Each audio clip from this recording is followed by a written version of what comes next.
Coming up this week, Deep in my heart is for the Mother Earth. I want to help the climate as much as I can to reduce our carbon footprint. So I want to make sure that people are well informed about it. Well, hello, friends, and welcome to episode 183 of the EV Resource Podcast. I'm Zach Hurst, and each week I bring you the latest EV news, information, and interviews with industry experts.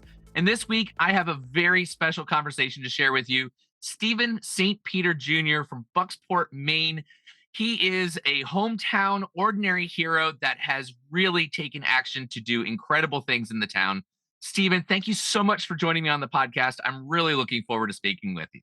Well, thank you very much. It's an honor to be on this podcast. This is the first time I've ever done a podcast. So it's an honor to be on a show that I love to geek out about: electric cars, renewables, solar, the whole yada, yada, yadas. I want to tell your story. When I first met you, digitally anyway, I found your story to be really inspiring. And I believe that there's a lot about what you've accomplished that can be very empowering to others. And so I really want to dive into what you've done because I think it's a story worth sharing. Just if you would give us a little bit of background for why Bucksport's important to you, your upbringing, before we get into all the EVs and solar. Like, what makes you you?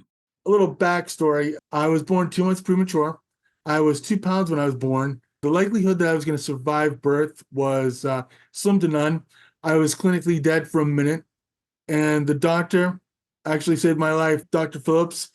He saved my life that day. A lot of people with cerebral palsy are in wheelchairs and stuff like that. So I'm very fortunate. We moved here in 1984 from southern Maine. We lived in Windham and Portland before that.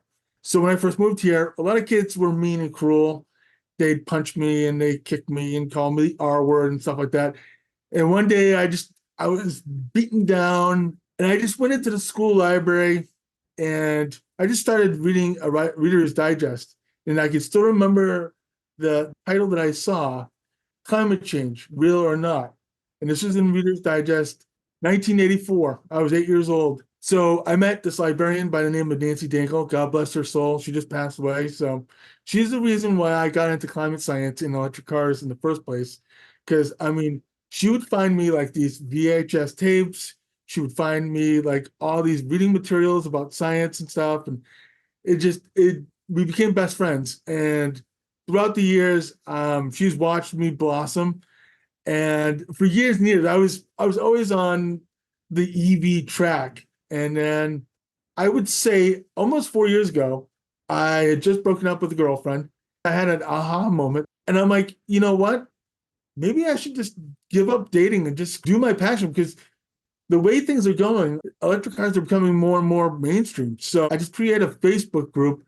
And at first it was just like a few people, like my friend Derek and his wife Maggie, my father. I'm always on the internet finding news stories. I'm always like trying to recruit people. I'm always trying to help people find cars. And the funny thing is, I don't make any money out of it.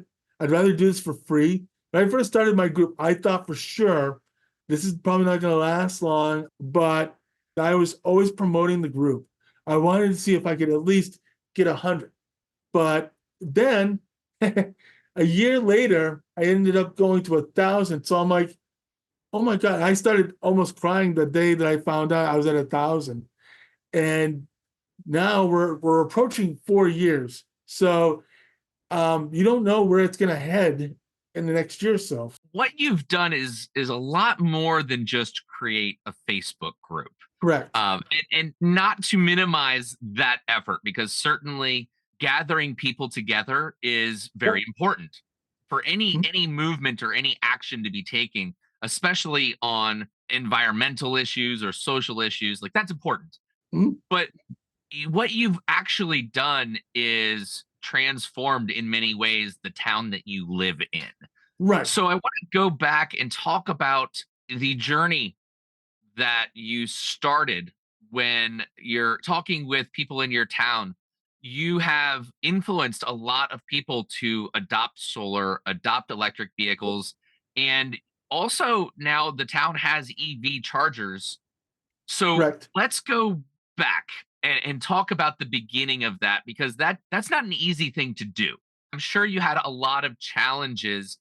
Bucksport, Maine is not exactly the urban epicenter for electric vehicles. What did you encounter that maybe was resistance to the efforts of trying to have the community adopt these technologies? So one time, a nice, sweet old lady, she has a Mitsubishi Maive, and it was a nice car, by the way. It's one of the unicorns of the town. And she wanted to use the charger. She had to go down to church. She has a walker and stuff like that. And I helped her get her walker and stuff like that out of the back of her car. Some guy in a big freaking diesel parks right next to her and almost, side swipes her. I don't give a F about your electric cars. They're such a shrimpy little car, man. You need a real man's truck. And he started yelling at the old lady and stuff, and she started bawling her eyes out. So I had to call the police department. And so he starts yelling at the police officers, and it's the law not to park in an EV charging space. So they gave him a ticket, and the guy burns rubber out of he starts yelling and screaming, F you and your electric cars, like that. I'm like, oh my God. I've had people yell at me. They have to take it out on me. And I'm like, listen, I don't own the Chargers. And I've had a few times where I've had to just walk away because I swear to God, I was going to have a nervous breakdown. The people that have been kind of your adversary has been mostly people like the guy with the truck that you mentioned, or Yeah. people that are kind of passing through that tend to just be very anti Yeah. EV anyway. Yeah. Have there been people in positions of authority in the town that have been vocally against your efforts to bring more EV charging or encourage people to drive EVs or adopt solar? Actually, no. I will give Sue Lassard, our town manager, some credit. She's always on board. She's always picking my brain about ideas. She's one of the members of the Maine climate thing there. Who would you say are your closest allies in the mission of trying to accomplish all of this? Okay, my dad. My dad has always been supportive. He remembers me drawing electric cars as a kid and stuff like that. And I would take diecast models and I would rip out the actual engine and just put like little boxes in there. And I'd build my own battery systems. My dad would sit there and he'd be like, holy crap, he's going to make millions. I wanted to be an engineer. I wanted to go to engineering school and be an engineer so I could build my own cars and stuff like that. Mhm. That's what I wanted to do after school. But I've actually had people come right up to me and shake my hand and they say, "Sir, I want to thank you. You've done really good." And I've actually had a woman, I'm not even kidding you, walk up to me in the supermarket. She's like, "Are you that guy that does the EV thing?" And I'm like, "Yes." She broke down. She started crying. She's like, "I want to thank you for what you do. My husband passed away of carbon monoxide suicide because he had just found that he had cancer." And she was the one that unfortunately found him. And she started bawling her eyes out. And I can still remember seeing my dad from a distance. I mean, she was hugging right onto me. She's like, "Thank you for what you do." And so my dad came over and he's like, "What's going on?" I'm like, "Well, we explained it and stuff, and that she's decided that she wants to go electric." And right there, I mean, that just I was like a total mess when that happened. And I mean, there are parents in town that are excited because I'm fighting the good fight for their kids and their future. So I've actually had kids come up to me when I'm at the Chargers cleaning and stuff like that. And they're like, "What is that?" I'm like, "That's an EV charger." So I tell them about how it doesn't take gas and everything. And I remember I remember one time there was two little boys that wanted to plug into an imaginary electric monster truck. And I kid you not, the faces that they had, they're like, "Mommy, we gotta get an electric monster truck, Mommy. We gotta get one. We gotta get one." And so I was like, "All right, guys, scan the code." So they scanned the code.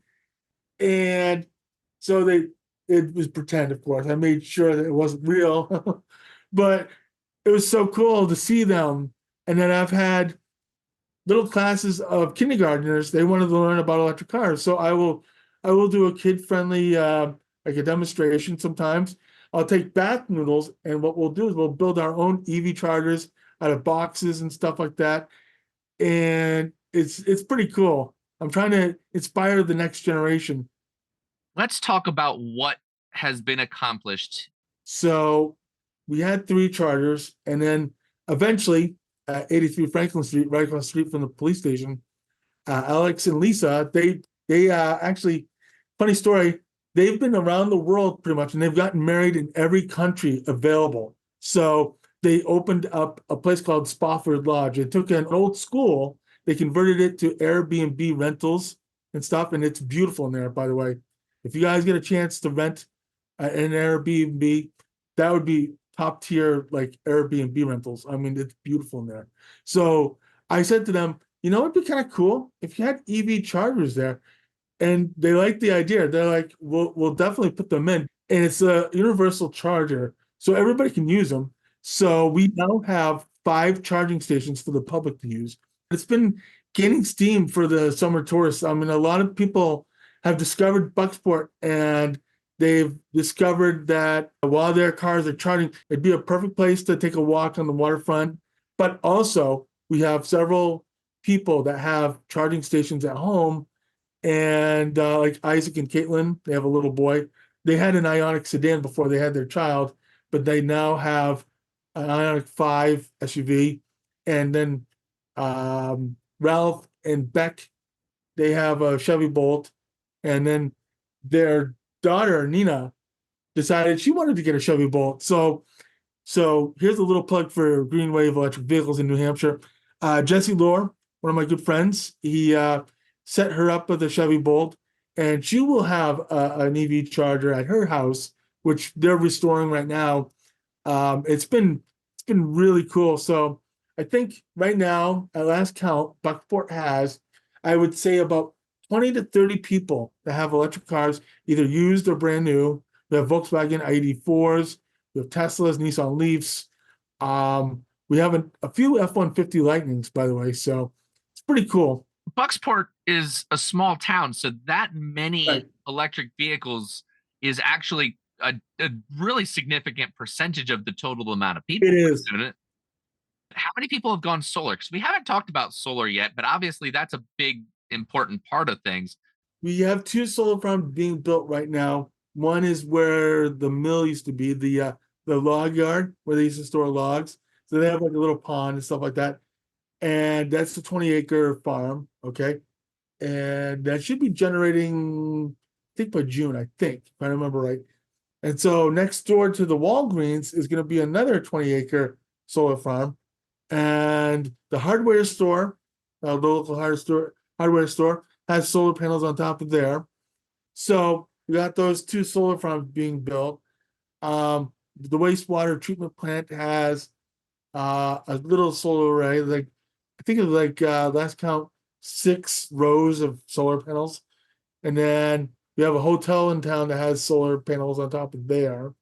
And then where I grew up on that road, a young couple just put solar panels on there. And I guess there's going to be about 5 more houses on that road that are going to be installing solar panels this summer. And then I got a couple that just installed on their house in Orland, which is the next town over. I know there's more solar that I'm missing, but it's getting to the point where we might have 3 big solar farms pretty soon, because on the road that I grew up on, there might be another solar farm too as well. There's been some logistics with that. So there's been a lot of solar farms coming to Maine, and I can't keep up most times. It's just like, wow, this is awesome. What is it that's really driving you forward to do this? My number one is to get our carbon emissions back to pre-1990. I want to help educate people and say, listen, there's a better way of driving your cars. There's a better way of living. I mean, who knew that you could use your car to power your house during a major outage and stuff like that?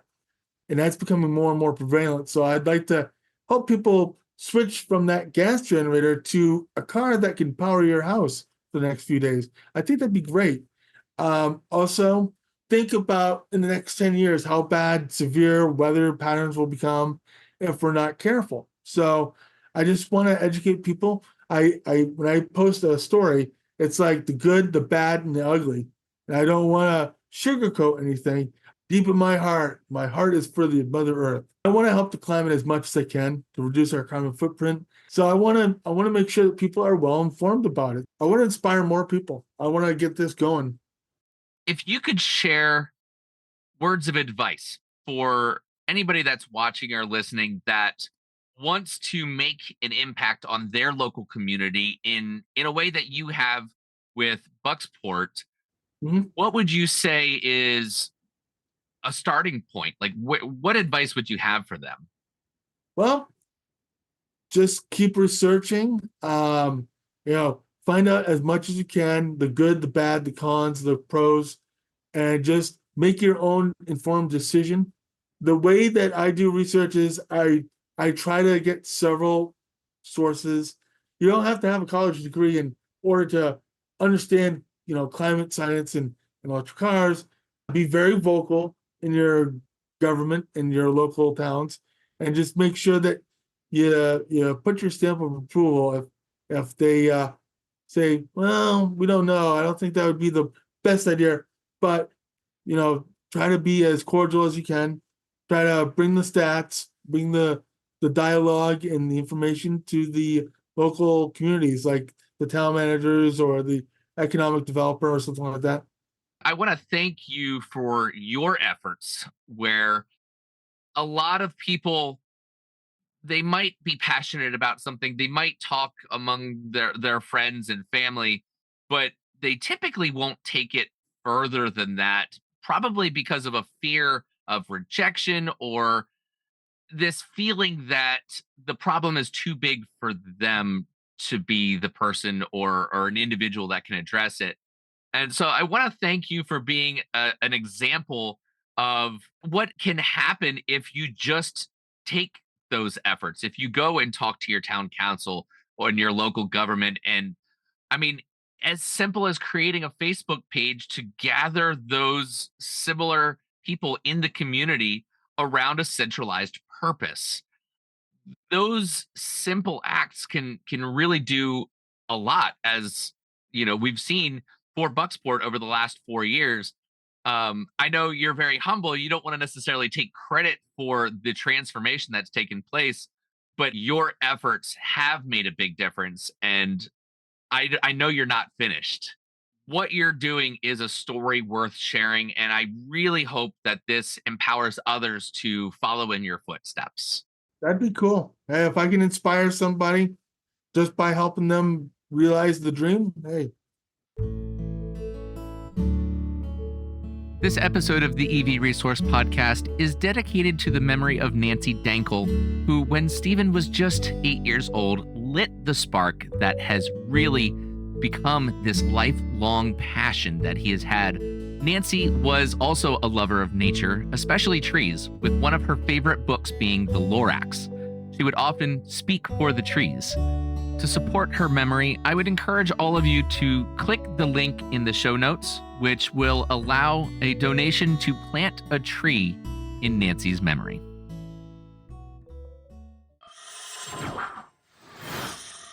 If you've enjoyed this podcast and would like to hear more, please subscribe to wherever you like to watch or listen to your favorite podcasts. And if you're looking to stay plugged into the EV community, head over to ev-resource.com for the very best educational resources, community connections, EV reviews, and a whole lot more. The EV Resource Podcast is a production of EV Resource and is supported by viewers and listeners just like you. Members of the EV Resource Patreon family are, at the director tier, Rajiv Narayan and Andy Cooper; at the executive producer tier, Christopher Lawrence. If you're interested in ad-free episodes of the podcast, EV Resource merchandise, support recognition, and more, head over to patreon.com/EV Resource. That Patreon is spelled Patreon. If you have any feedback, please email hello@ev-resource.com and put podcast feedback in the subject line. I've been your host, Zach Hurst. Thank you so much for watching and listening, and we'll catch you next time.